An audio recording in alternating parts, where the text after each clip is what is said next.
Hey everybody, this is S. This is my third time filming the video, so bear with me. The first time my microphone wasn't working, and then the second time my camera was out of focus. I'm here to tell you right now, we don't care. Let me tell you, we don't care. Jerry. But before I get started, I just wanted to say thank you to everyone who subbed to the channel and watched my first video.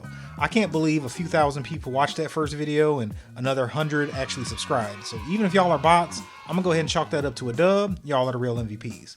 But anyways, in my last video, I talked about my journey from having no firearms to changing up my EDC a few times over the last couple of years. I went from a Glock 19 all the way back to, you guessed it, a Glock 19.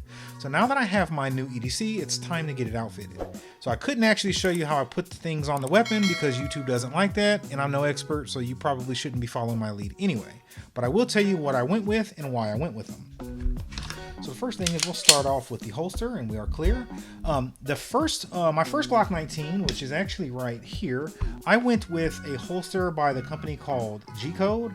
Now I'm not sure what the actual model of this holster was, but I'm still not a huge fan of it. I mean, again, it's held up pretty well. I don't like this material because it gets kind of grimy, and again, that's, minor or not important, but it is what it is.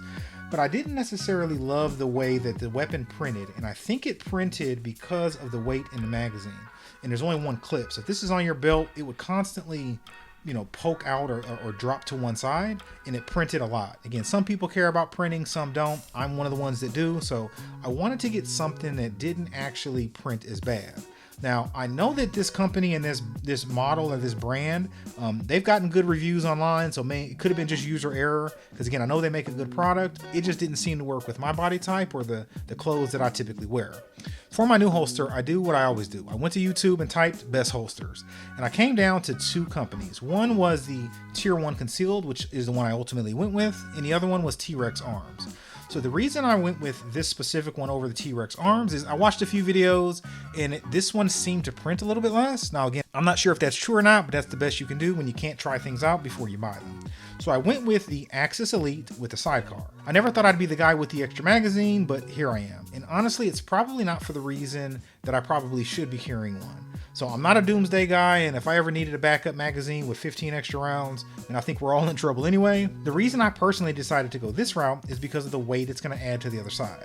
So I'm thinking it will balance the package out, and it will help keep the weapon right side up, because again, that other one only had one clip and then all the weight was on one side. This one has two clips and there's going to be weight on both sides, so I'm hoping it balances it out and keeps it upright.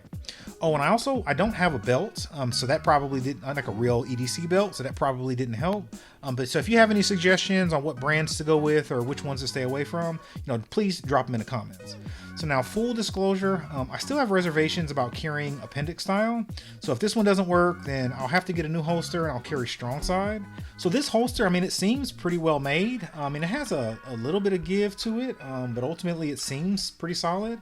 I have this white bungee. I picked the white one. You can get whatever color you want, or I think they have a plethora of colors, so you get what you want. I also picked up, I don't think I have it near me, a tan one to kind of match the weapon, but the tan doesn't really match, so I don't know. I don't think it matters anyway, because again, who's gonna see that? This one seems pretty good. I actually like the bungee system, because I think that when you're wearing it, I imagine around your belly, maybe after lunch, it has a little more give to it. It's not as rigid, so that probably helps out with comfort. But again, I won't know until I actually use it. Other than that, it seems pretty well made, and so far, I like it. I haven't used it, but I like it. So now this specific holster works with the light I picked up, and the light I went with is a TLR7A by Streamlight. So the main reason I picked this one up is that it sits flush against the magazine. And honestly, I just like the way it looks. And I know that's probably not the best reason to pick up an accessory for a firearm, but I like what I like. So overall, it seems pretty nice. Again, I don't plan on rolling around in a jungle or in a desert at night or anything crazy like that. The controls seem pretty straightforward. If you tap it once, it stays on. Tap it again, it turns off. And then if you hold it, it just flashes on and flashes off. So, other than that, it seems pretty nice. I've seen a lot of videos with people have them.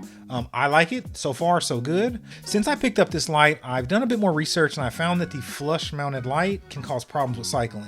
So if something was ever butted up against a slide, I guess the weapon wouldn't cycle. So I probably should have went with the longer TLR1, and the TLR1 comes out to maybe, probably about right here, but I didn't like the way that it looked, and it had like an underbite look to it. Now that I've had more time to look at it and watch a ton of videos, I actually kind of like the way they look. I'm guessing though, with that longer light, it would be more uncomfortable because when you're carrying appendix, this part is going to be in your pants, obviously, and so that extra light would probably poke you in the leg. But either way, if I got a bigger light, I would have to get a new holster because this specific holster is actually made for the TLR7A. So for now, this is what we're going to roll with.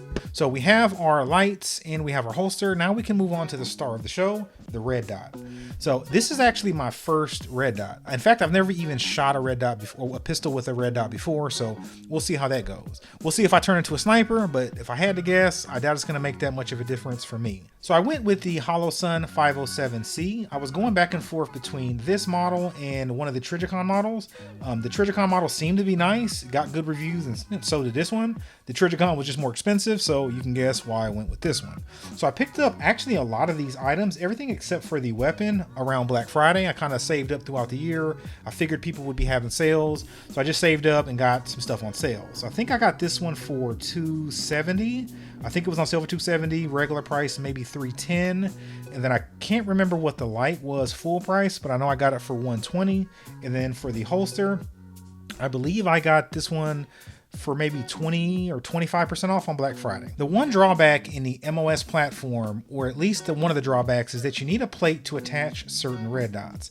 And of course, the one I picked, the Holosun 507C, needs a plate to attach it to the weapon. So the footprint for the optic doesn't match, so you have to get a plate to attach the plate to the weapon and then attach the red dot to the plate. In a lot of videos I watched, it was about 50-50 on whether or not the weapon came with Glock plates. So my particular firearm did in fact come with them.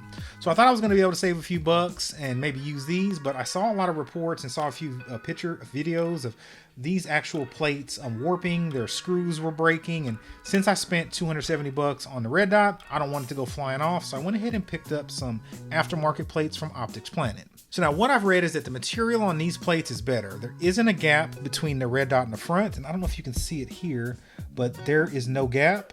The Glock plates don't have any material there, so there's a bit of a space, and I'm assuming with the recoil that probably having that space isn't probably good. Having this material here probably absorbs, maybe some of the recoil.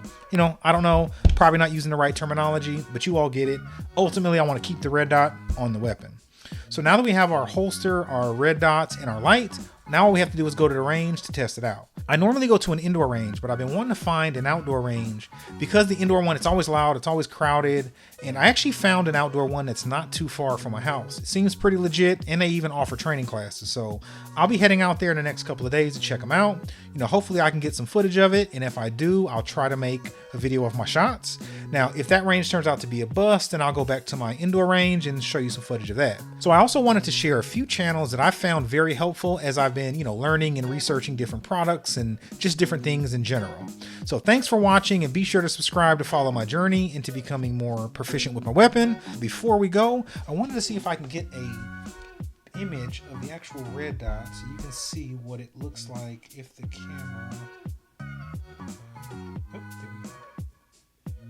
And so you can't really make it out, but from my point of view, it's pretty crisp, and hopefully it'll make me a better shooter.